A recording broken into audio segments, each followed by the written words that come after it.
오늘 함께 볼 말씀은 누가복음 17장 11절부터 19절까지가 되겠습니다. 제가 읽겠습니다. 그분께서 예루살렘으로 가실 때에 사마리아와 갈릴리의 한가운데로 지나가시니라. 그분께서 어떤 마을로 들어가심에 나병 환자 10사람이 그분을 만나 멀찍이 떨어져 서서 목소리를 높여 이르되 예수님이여 선생님이여 우리에게 긍휼을 베푸소서 하거늘 그분께서 그들을 보시고 그들에게 이르시되 가서 제사장들에게 너희 몸을 보이라 하시니 그들이 가다가 정결하게 되니라.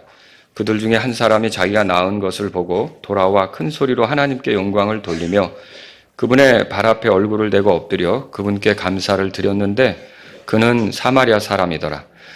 예수님께서 응답하여 이르시되 10사람이 정결하게 되지 아니하였느냐? 그런데 그 9사람은 어디 있느냐? 이 타국인 외에는 하나님께 영광을 돌리러 돌아온 자들을 찾지 못하였도다 하시고 다같이요 그에게 이르시되 일어나 내 길로 가라. 내 믿음이 너를 온전하게 하였느니라 하시니라. 아멘.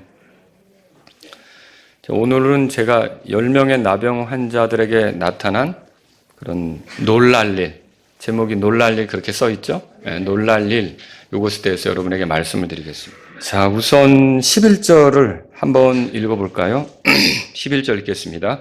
그분께서 예루살렘으로 가실 때에 사마리아와 갈릴리의 한가운데로 지나가시니라. 여기 그분은 예수님이죠. 지금 예수님이 예루살렘으로 향하고 있었어요. 그러면 예수님께서 예루살렘으로 가시는 목적은 뭡니까? 죄인들을 위해 죽으시기 위해서였습니다. 이것을 예수님이 아예 마음에 굳게 작정하셨어요. 그래서 누가복음 거기 17장이니까 9장으로 가보세요. 9장으로 가보시면 그 51절에 그분께서 위로 올려져서 영접받으실 때가 이름에 친히 예루살렘으로 가시려고 자기 얼굴을 고정하셨다. 그렇게 돼 있죠. 확고하게 예루살렘으로 가시려고, 그러니까 죽으시려고 했다는 거예요. 여러분, 예수님이 이 땅에 오신 목적은 우리를 위해 죽으시려는 데 있었던 거예요.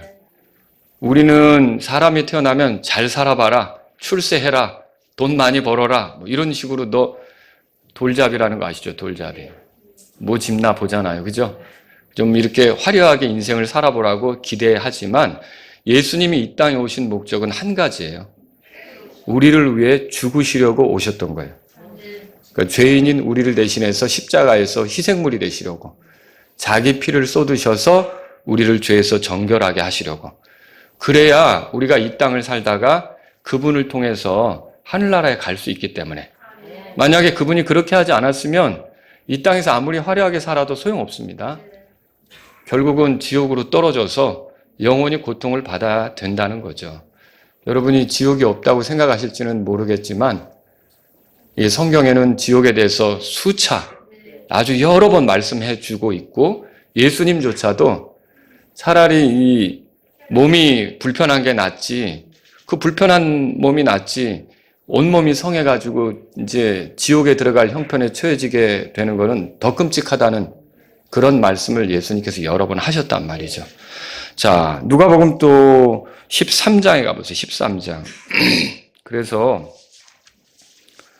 예수님께서 예루살렘으로 향하시면서 22절에 보니까 가르치시면서 지나가셨다고 써 있어요. 우리 같이 읽겠습니다. 그분께서 도시들과 마을들을 지나며 가르치시고 예루살렘을 향해 여행하시더라. 자, 이렇게 예루살렘으로 여행을 하시는 중에 지금 성경에 보니까 사마리아와 갈릴리를 지나가시게 되었다고 했는데 이 표현은 원래는 갈릴리에서 출발하셨다면 예수님이 계신 곳이 갈릴리 가버나움 쪽이잖아요. 사마리아를 통과해서 가야 이제 유대 땅으로 들어가고 예루살렘으로 가게 되는 겁니다. 근데 지금 이제 사마리아하고 갈릴리가 같이 언급되죠. 이거는 아마도 사마리아 지역하고 갈릴리가 이렇게 인접한, 붙어 있는 그런 그 부분이었을 거라고 지금 우리가 생각해 볼 수 있는 거죠. 자, 그런데 여기서 예수님께서 오늘 본문의 말씀에 따라 보게 되면 10명의 나병 환자를 만나게 됐어요. 근데 이 사람들에게서 놀랄 일이 벌어졌어요. 그걸 오늘 제가 여러분하고 한번 성경을 통해 찾아보려고 하는 거예요. 그리고요, 제가 오늘 설교 이렇게 할 때 그 내용은 주로 이렇게 절을 읽어가면서 여러분하고 어떤 내용으로 이렇게 들어있는지 한번 살펴보는 시간을 갖도록 하겠습니다. 자, 그러면 먼저 나병 환자 10사람부터 살펴보죠. 12절에서 13절, 누가복음 17장 12절 13절을 함께 읽어보도록 하겠습니다. 같이 읽겠습니다. 그분께서 어떤 마을로 들어가심에 나병 환자 10사람이 그분을 만나 멀찍이 떨어져 서서 목소리를 높여 이르되 예수님이여 선생님이여 우리에게 긍휼을 베푸소서 하거늘. 자, 여기는 어떤 마을로 들어가셨다고 되어 있어요. 마을의 이름이 나옵니까? 마을의 이름은 나오지 않죠. 지금 이 본문에서 중요한 것은 거기가 어디였느냐 보다 거기서 무슨 일이 있었느냐, 놀랄 일이 있었다고 그랬죠. 그게 더 중요한 문제다라고 하는 겁니다. 자, 여기서 나병 환자 10명이 있었는데 여러분은 오늘 본문을 이해하시려면 나병이 어떤 것인지를 알 필요가 있습니다. 그 당시 유대 사회에서 나병 환자가 된다는 것은 사회적으로 사형 선고를 받는 것과 같습니다. 이미 구약에서도 레위기에 보면은 나병에 대해서 상세히 말하면서 나병에 걸린 사람은 격리되어서 지냈어요. 그러니까 사람들 속에 같이 섞여 지내는 게 아니라 사람들하고 이렇게 따로 분리돼서 가족 중에 나병이 걸리면 여러분 우리 코로나 때도 그랬어요. 집안에 코로나 환자가 생기니까 방 하나에 가둬놓고 나오지 마, 마스크 벗지 마. 여러분 다 그렇게 했죠. 예, 그리고 밥도 갖다 날라주고 저희 집도 그랬어요. 그거를 몇 차례 하게 되니까 나중엔 약간 좀 약해지기도 하더라고요. 그런데 이게 뭐 코로나가 얼마나 심각한 거였는지 처음에는 어때요? 격리시설을 만들어 놓고 막 그리 보내기까지 했잖아요. 근데 나병이 그 당시에 그랬다는 거예요. 이 나병은 코로나처럼 뭐 일주일이나 2주일 이렇게 있다가 다시 생활의 현장으로 복귀하는 게 아니에요. 그게 완전히 치료가 되기 전까지는 그 사람은 평생 그렇게 격리돼서 살아가야 되는 거예요. 그러니까 이게 얼마나 끔찍한 일입니까? 그리고 이제 사람들에게 다가온다면 일정한 간격을 유지해야 돼요. 그래서 지금 예수님께도 멀찍이 떨어져서 소리를 높여 도와달라고 했단 말이죠. 자, 가까이 와서 다른 경우 같으면 뭐 옷자락을 만지든지 아니면 엎드려서 도와달라고 하든지 이럴 텐데 이 사람들이 가까이 다가오지 못하고 멀찍이 떨어져서 소리를 높여 예수님께 도와달라고 하는 건 이게 나병 환자에 대해서 그때 그 당시에 격리시켰다는 거, 가까이 사람들에게 가까이 다가오지 못하게 했다는 것을 볼 수 있게 하는 대목이죠. 자, 그런데 이 나병의 속성이 어떤 것 같으냐? 그럼 왜 이렇게 유대 사회에서 나병을 이렇게 격리시키고 사회적으로 같이 어울리지 못하는 사람으로 처리해서 두고 이렇게 했느냐? 나병이라는 게 이게 속성상 그게 보여주는 게 죄를 보여주고 있어요. 자, 나병이 사람 몸에 잠복해 있을 때는 잘 모릅니다. 죄가 우리 안에 있다는 거. 우리가 아기들이 태어나지만 사실은 다 죄성이 있다는 거 우리가 알고 있죠? 이게 이제 좀 지나면 드러나잖아요. 아이들도 뭐, 조금 말하고, 뭐, 이렇게 하면은 동생 자꾸 이뻐하고 그러는 것 같으면 안 볼 때 어떻게 해요? 가서 한바탕 또 이렇게 딱 하고, 눈치 보죠? 이게 아이들에게 죄성이 있어요. 이게 은밀하게 있는 거예요. 근데 이게 가면서 이제 진행이 되죠. 진행이 되는데 나중에는 어떻게 되냐면 나병이 이게 몸에서 너무 심해가지고 상처가 나서 이게 떨어져 나가는데도 그거에 대한 어떤 감각, 통증 이런 것들이 없어요. 그러니까 죄도 이게 이제 깊어지면 거짓말을 하는데 아무렇지도 않은 거예요. 여러분 우리 주변에 거짓말을 아무렇지도 않게 하는 사람들이 있는 거 볼 때가 있죠. 심각한 거죠. 그리고 욕도 아무렇지도 않게 욕을 하는 경우를 볼 때가 있어요. 이게 둔감해진 거예요. 그만큼. 사실 마태복음 5장에 보면 예수님께서 뭐라고 말씀하셨어요? 형제에게 바보다, 어리석은 놈이다 이렇게만 해도 지옥불의 위험에 처해지게 된다고 했어요. 근데 어떻게 그렇게 거친 말을 아무렇지도 않게 무감각하게 할 수 있는지 이 나병이라고 하는 게 우리의 그 죄를 그대로 이렇게 보여준다는 거죠. 속성상 그런 거예요. 그래서 나병 환자들은 격리시켰는데 레위기 13장 46절에 보면 이렇게 써 있어요. 그 병이 그에게 있는 모든 날 동안에는 그가 더러우리라.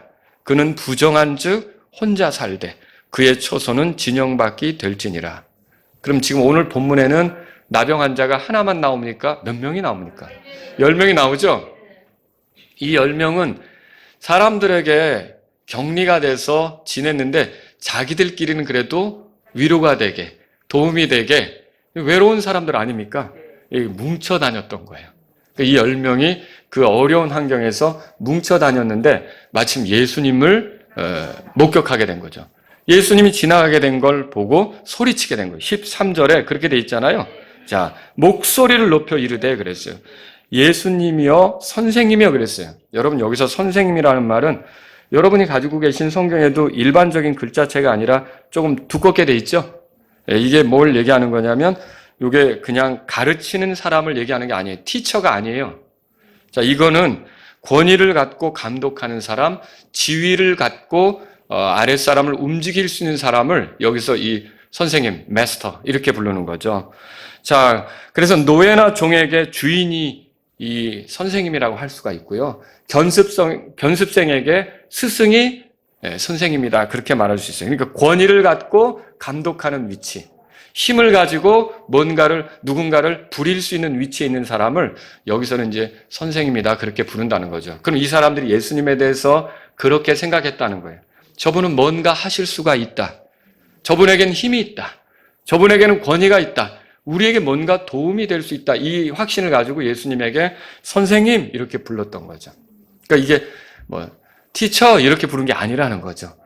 대단한 분으로서 예수님에게 그렇게 불렀던 거예요. 그리고 그 사람들은요, 우리에게 긍휼을 베푸소서라고 요청했어요. 자, 나병 환자들이 일반적으로 사람을 보면 원하는 게 있어요.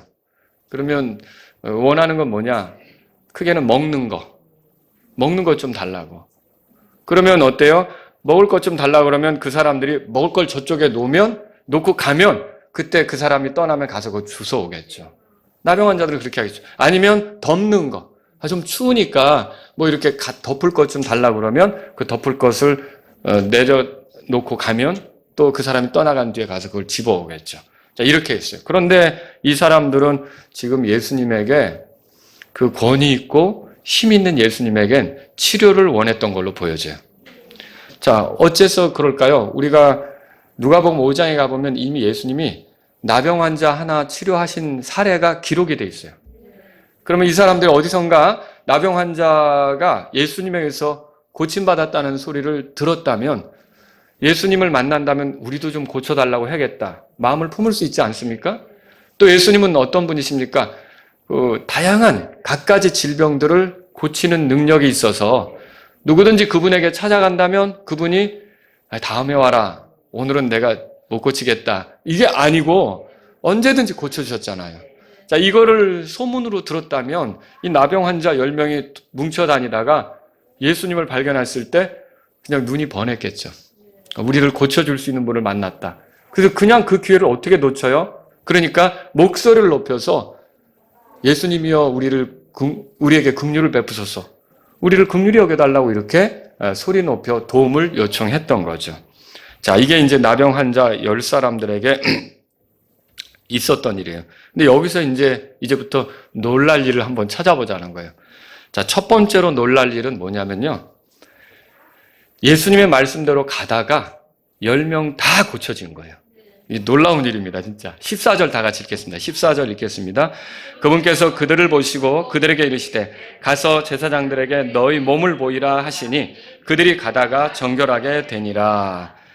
자, 예수님은 그들을 보시고 가서 제사장들에게 너희 몸을 보이라 그렇게 말씀하셨어요.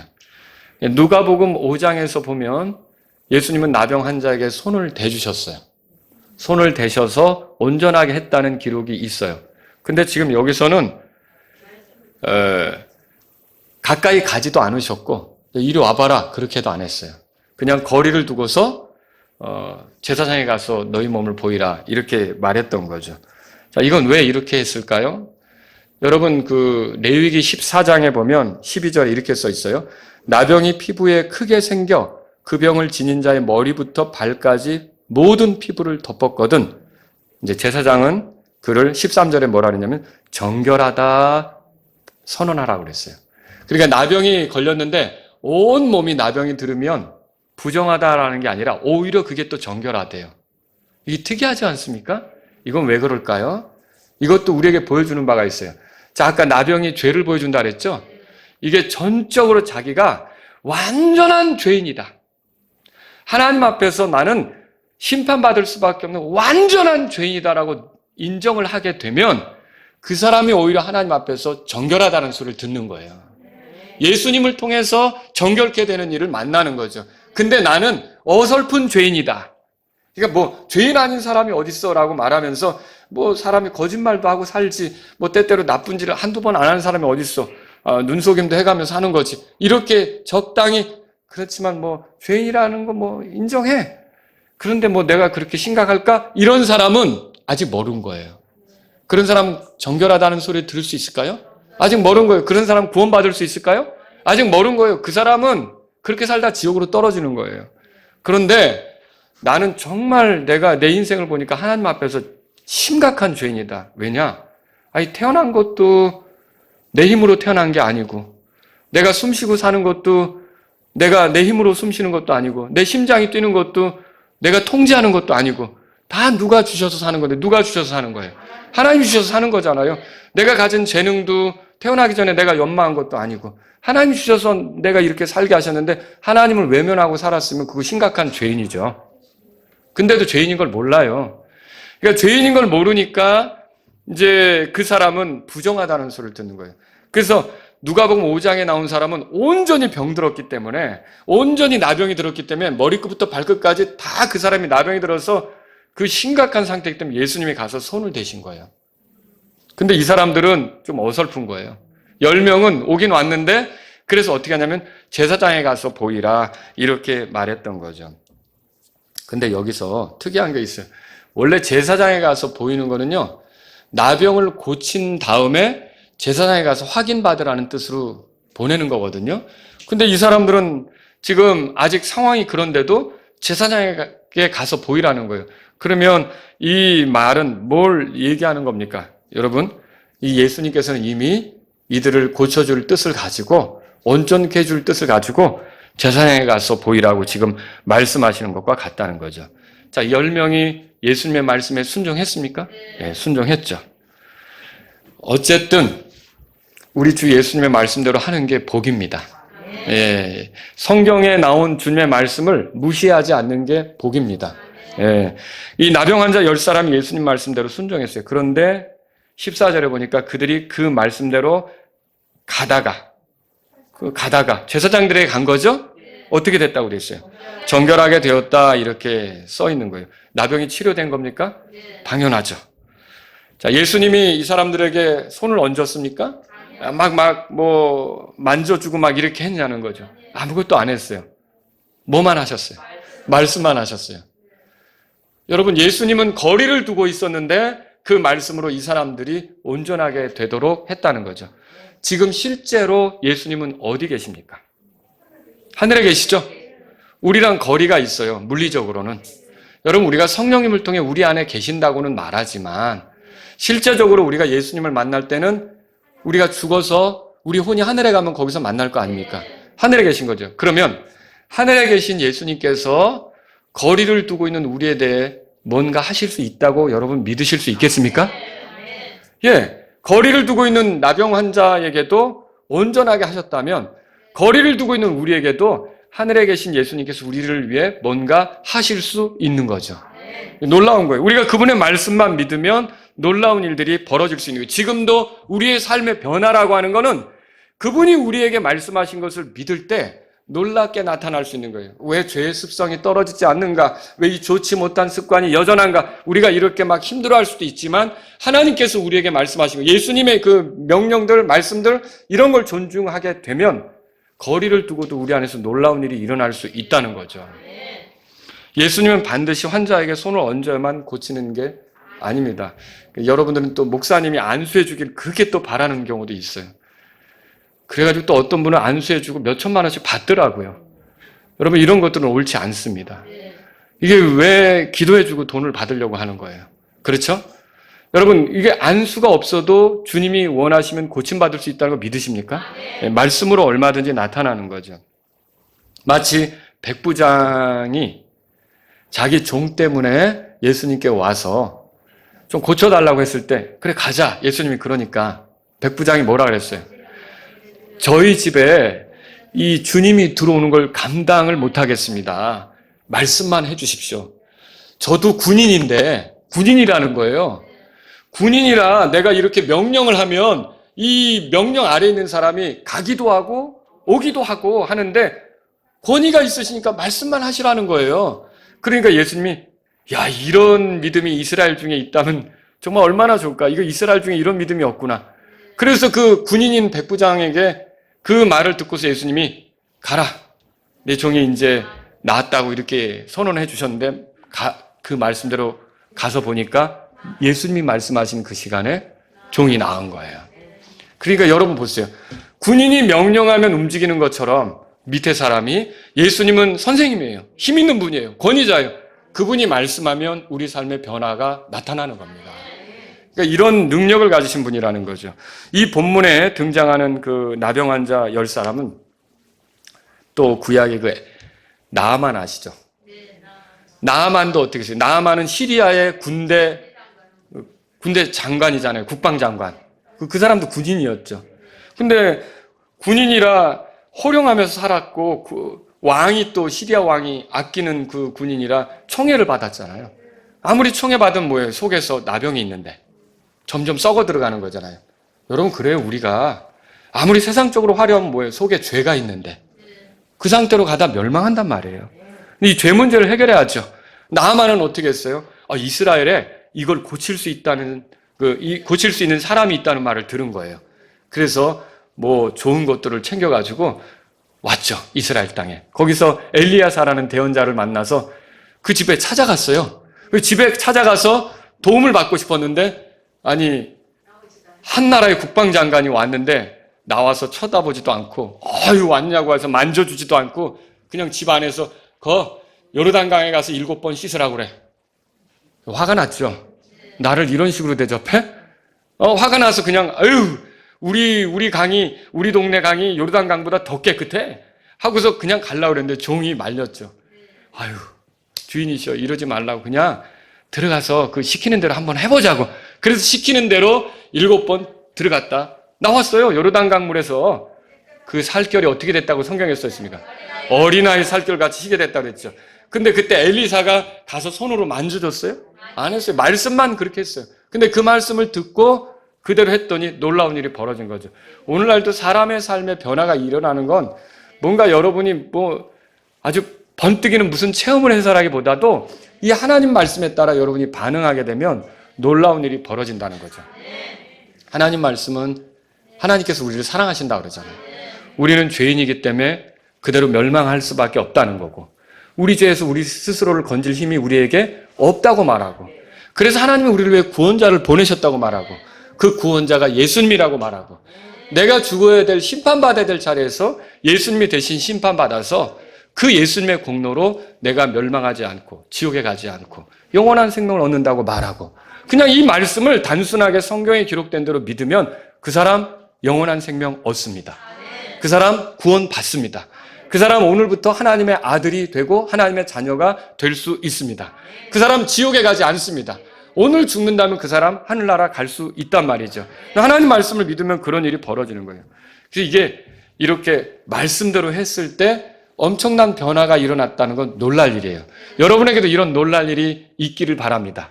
어떤 분은 또 이미 이 놀랄 일을 경험했어요. 여러분에게 놀랄 일이 생겼습니까? 예, 죄인이 멸망하지 않고 죽어서 천국 간다는 게 하나님이 죄인을 심판하지 않고 자신의 아들로 대우해서 받아준다는 게 놀랄 일 아닙니까? 여러분이 이 놀랄 일을 경험하셨다면 정말 어떻게 해야 될지를 생각해 보셔야 돼요. 두 번째 놀랄 일은 뭐냐면요. 사마리아 사람만 돌아온 일이에요. 15절, 16절. 누가복음 17장 15절, 16절 읽어보겠습니다. 읽겠습니다.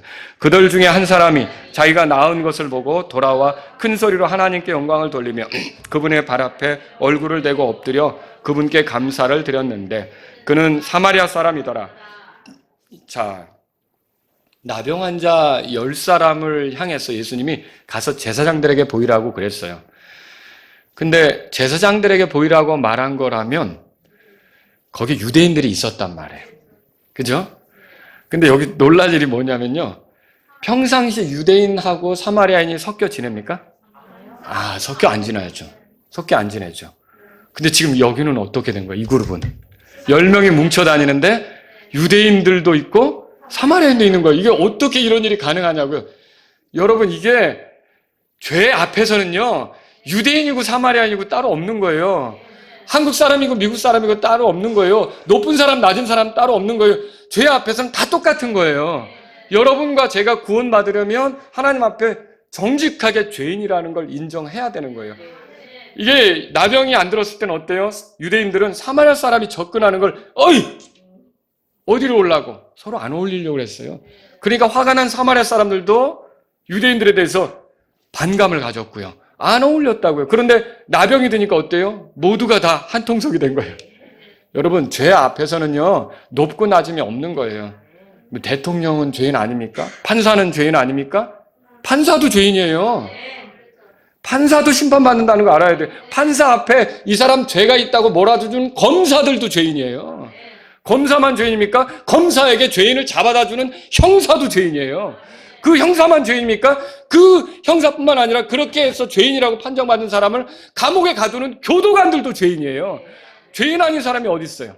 모든 사람이 다 죄를 지었는데, 모든 사람이 하나님의 영광에 이를 수 없는데, 여러분, 죄 앞에서는 다 이게, 그런데도 죄라는 걸 딱 덮어버리면 사마리아인, 유대인이 서로 차별 두는 것처럼 니 깐 것이 어디 나에게, 전부 다 이런 식이에요.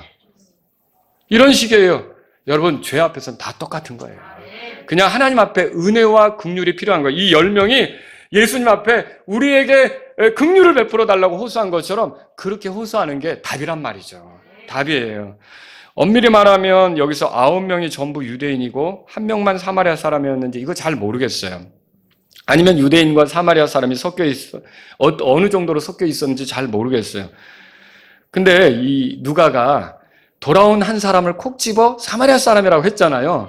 그렇게 볼 때 9명은 유대인이고 이 한 사람만 사마리아 사람이 아니었을까? 대개 성경교사들은 그렇게 짐작을 합니다. 왜 그러냐면 문맥적으로 누가복음 16장에 가보세요. 이 16장 1절부터 그분께서 제자들에게 이르시되, 여기서부터 이 문맥이 오는 거예요. 성경을 볼 때 문맥적으로 보라 그랬죠? 예수님이 제자들을 가르치시는 중에 여기 보시면 누구도 이 얘기를 들었냐면 누가복음 16장 14절에 탐욕스러운 바리새인들도 이 모든 것을 듣고 그분을 비웃거늘. 그러니까 제자들을 가르치는 중에 바리새인들도 섞여서 들었던 거죠. 근데 지금 바리새인들은 어때요? 바리새인들이나 그 일반 유대인이나 다 똑같은 죄인 아닙니까? 그런데 바리새인들은 어때요? 내가 왜 죄인이야? 아주 우월한 생각을 가졌잖아요.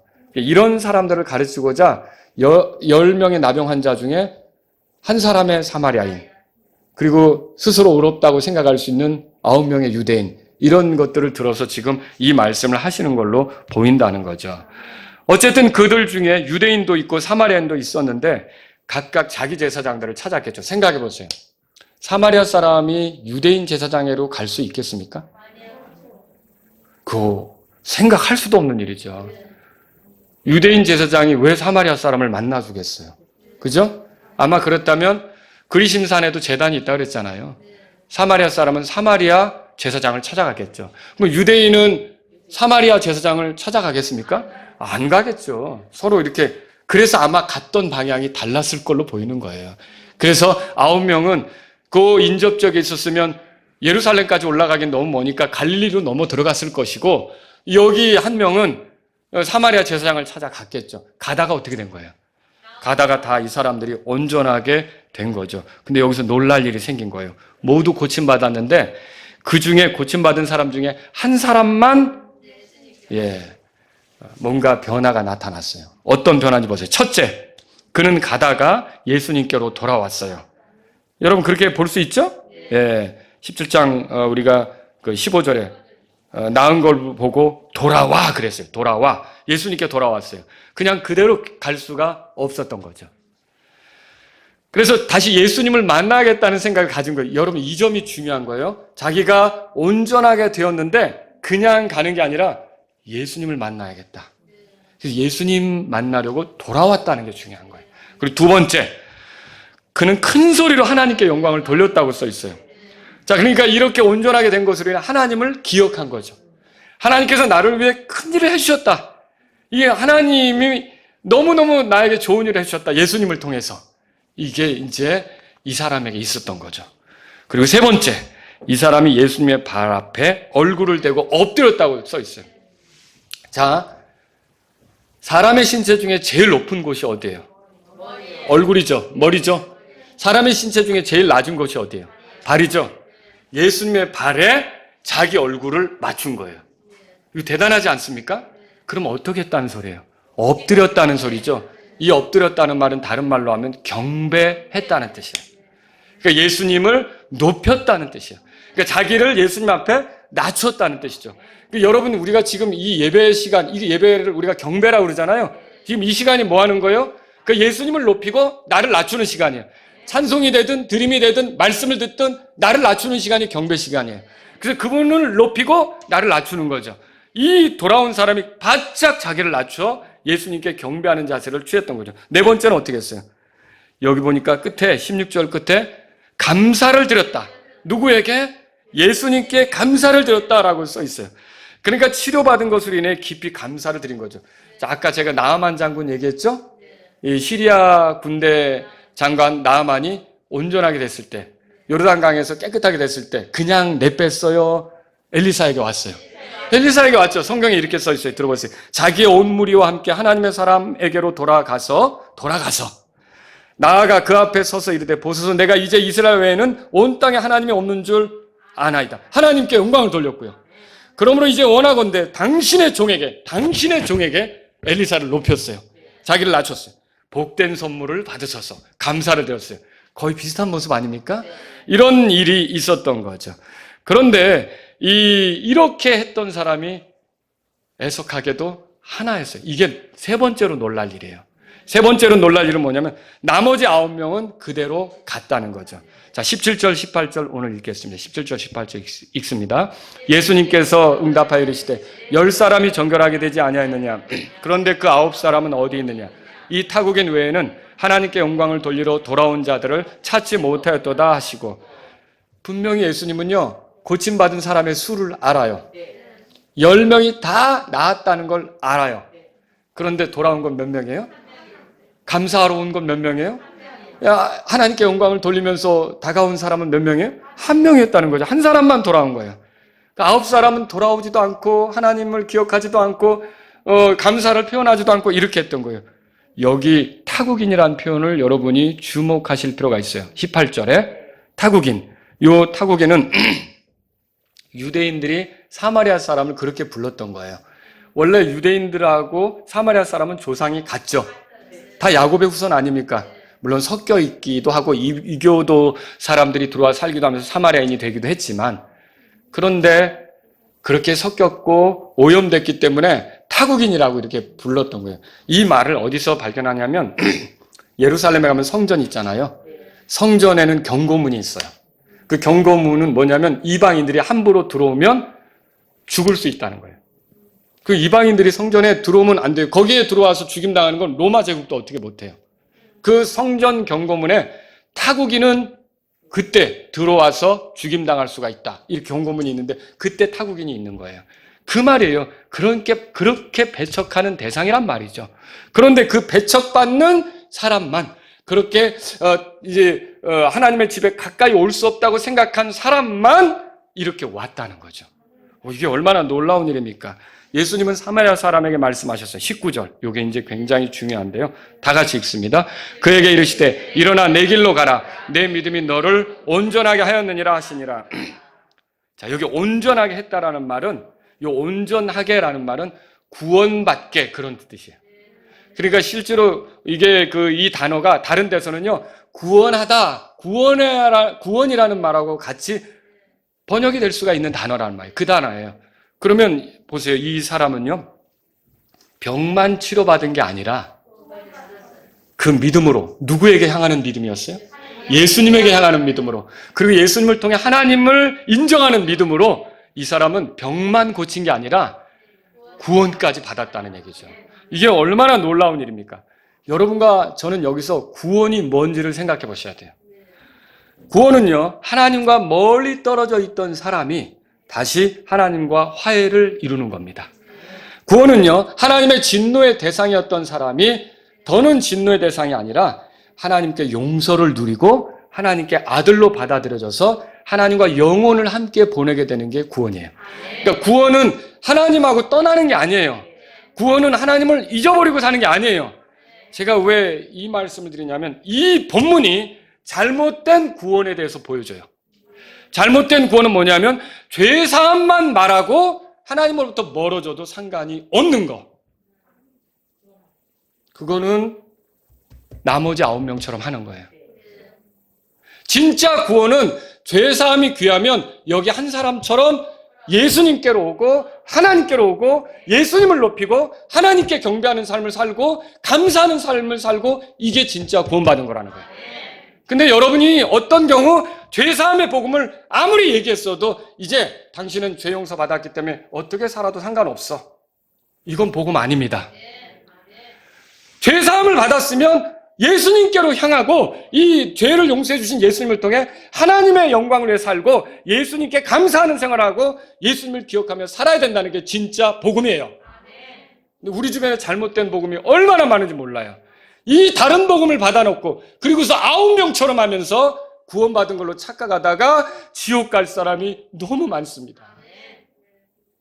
이게 얼마나 심각한 일인지 몰라요. 그래서 이런 복음을 전하는 게, 이 다른 복음을 전하는 게 저주받을 일이라는 거예요.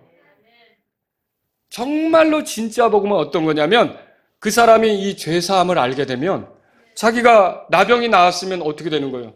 그걸 고쳐준 분에게 돌아오잖아요. 자기가 죄사함 어떻게 받아요? 예수님의 십자가의 피로 되는 거 아닙니까? 이게 너무 귀한 거라고 알면 예수님께로 향해서 그분께 감사를 표하고 경배하는 삶을 살고, 경배를 안 드리면 그게 견딜 수 없는 거예요. 구원받은 사람은요. 경배를 안 드려도 이상하지 않은 사람은 이상한 거예요. 저에게 인천에서 복음 전하는 교회라고 이렇게 찾아오시던 분이 있어요. 근데 그 사람도 복음을 받았다는 거예요. 근데 10년째, 아내도 복음을 받았는데 10년째 교회를 안 간대요. 그리고 본인도 교회 경배를 어쩌다 가요. 그런데 저를 자꾸 만나러 오는 거예요. 그래서 몇 번은 만나줬어요. 근데 나중에는 제가 이 사람하고 더 이상 만나지 않기로 했어요. 잘못된 걸 받아들이고도 고치려 하지 않아요. 그래서 더는 이 사람하고는, 왜냐하면 그러면서 자기가 구원받은 것처럼. 이거 얼마나 무서운 건지 모릅니다. 9명처럼 하면서 구원받은 걸로 생각하는 사람이 많다는 거예요. 왜? 온전하게 되는 거를 이제 경험은 했잖아요. 죄사함이 어떻게 이루어지는지를 알았죠. 그거 알면 기뻐요. 근데 아무리 기뻤어도 내가 예수님께로 향하지 않는다, 예수님을 통해 하나님께 영광을 돌리지 않는다, 그분을 경배하는 삶을 살지 않는다, 그런데도 아무런 문제가 없다? 이거 잘못이죠. 9명처럼 가는 거예요. 지금 예수님이 9명에게 내 믿음이 너를 구원했다, 온전하게 했다, 그렇게 했어요. 한 명에게 내 믿음이 너를 온전하게 했다, 구원했다, 이렇게 말했어요. 한 명에게 한 거죠. 그 사람은 누군데요? 네, 돌아온 사람이죠. 예수님을 기억한 사람이죠. 하나님의 영광을 위해 살고자 하는 사람이죠. 그분을 위해 살려고 하는 그런 마음이 있는 사람을 내 믿음이 너를 온전하게 했다, 다른 말로 내 믿음이 너를 구원했다라고 한 거죠. 여러분, 그렇습니다. 오늘 진짜로 구원받은 사람이 어떤 사람인지를 생각해 볼 필요가 있어요. 죄사함이 무엇인지, 죄사함이 어떻게 이루어지는지 알았어도 결국 자신을 온전케 하시는 그 예수님께로 향하지 않으면 진짜 구원 아닙니다. 그러니까 죄사함 붙잡고 예수님 내려놓는 사람은 구원 아니라는 거예요.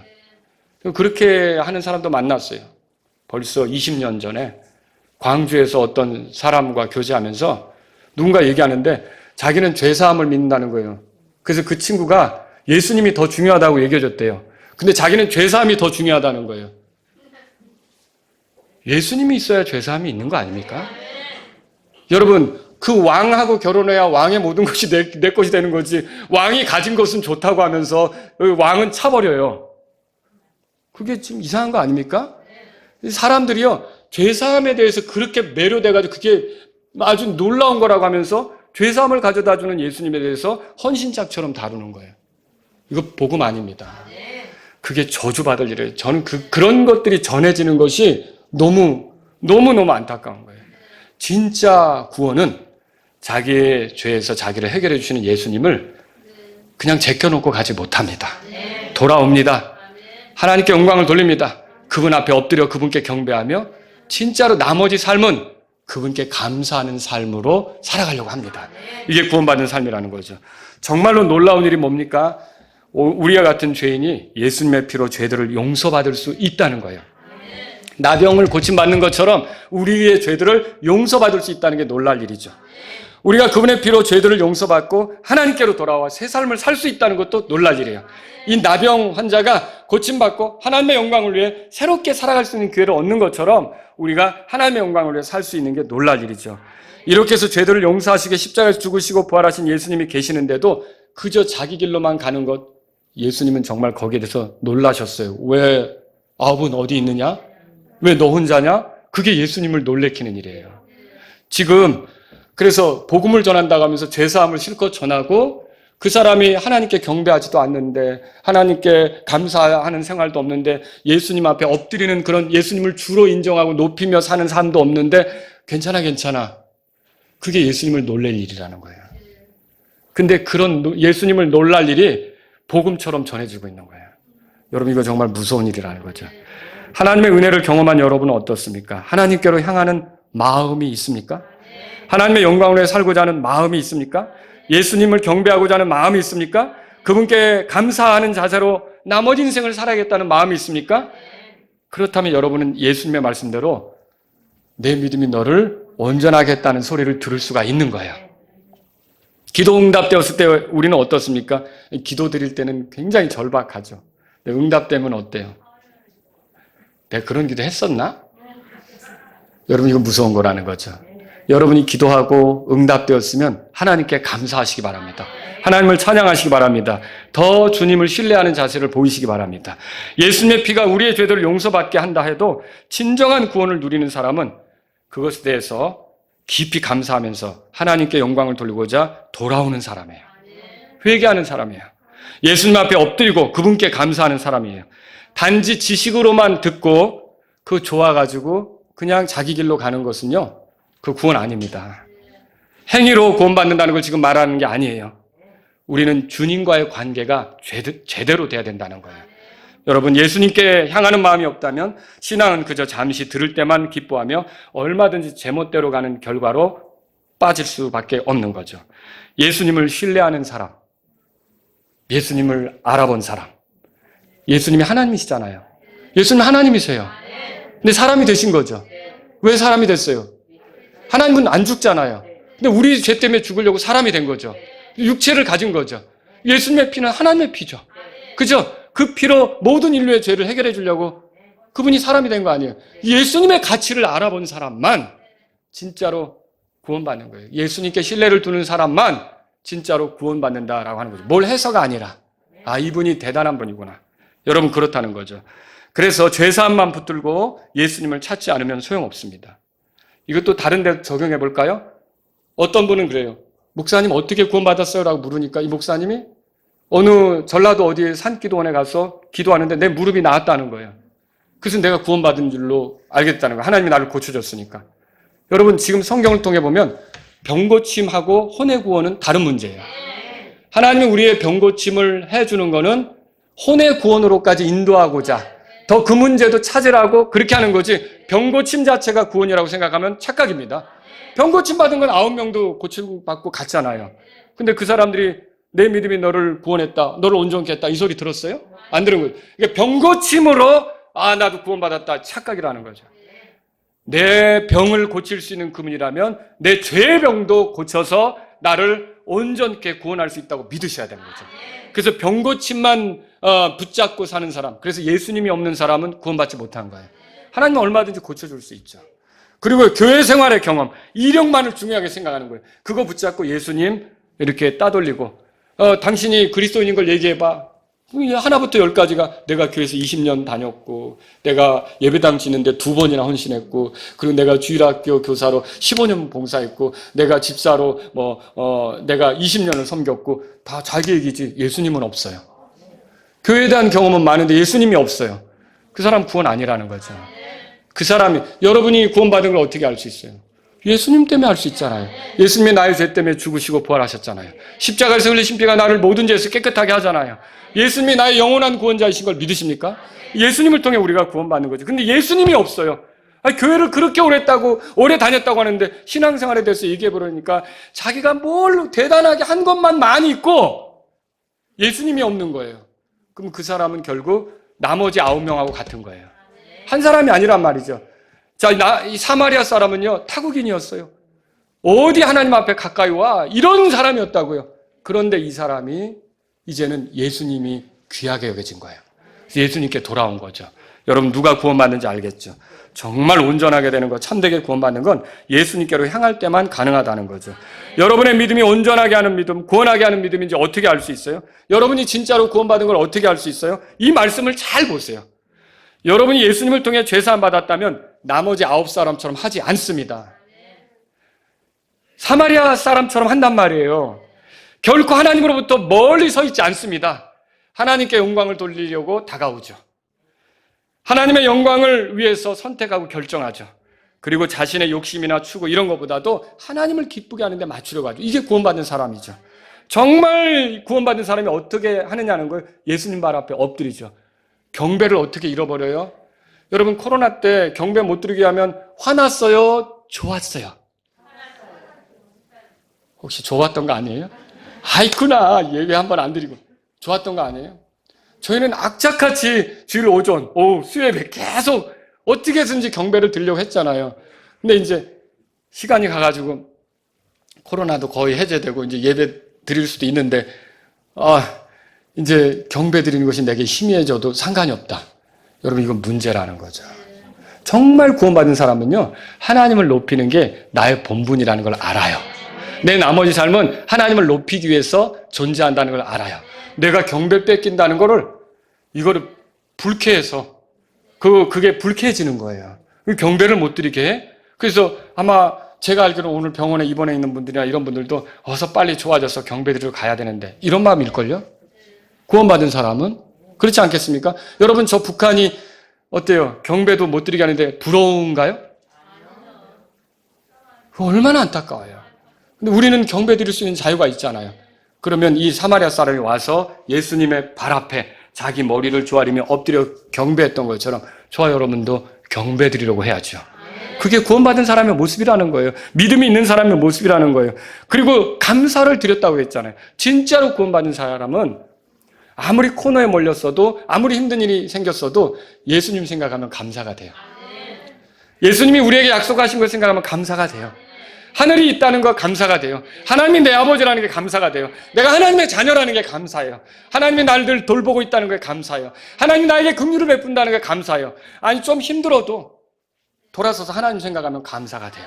아니, 세상이 막 잡다한 걸로 너무 힘들고 고통스러워도 갑자기 주님 바라보면 감사가 돼요. 여러분, 이게 구원받은 사람의 모습이다라고 하는 거죠. 그것이 온전하게 된 사람 모습, 그것이 구원받는 믿음이 있는 사람의 모습이라는 거죠. 여러분은 어떻습니까? 오늘 돌아보는 시간이 되기를 바랍니다. 다 같이 일어서시겠습니다. 예수님은 우리의 죄에서 우리를 건지시려고 십자가에서 자신의 피를 흘려주셨습니다. 예수님이 죽고 부활하신 것은 우리의 죄에서 우리를 건지시기 위함이었습니다. 우리가 십자가에서 죽어 마땅한 죄인이었지만 예수님이 대신 고난당하시고 우리를 죄에서 건졌습니다. 여러분은 어찌하시렵니까? 예수님을 놀래키려고 하시지 않습니까? 그저 자기 길로 가는 9사람처럼 하시지 않습니까?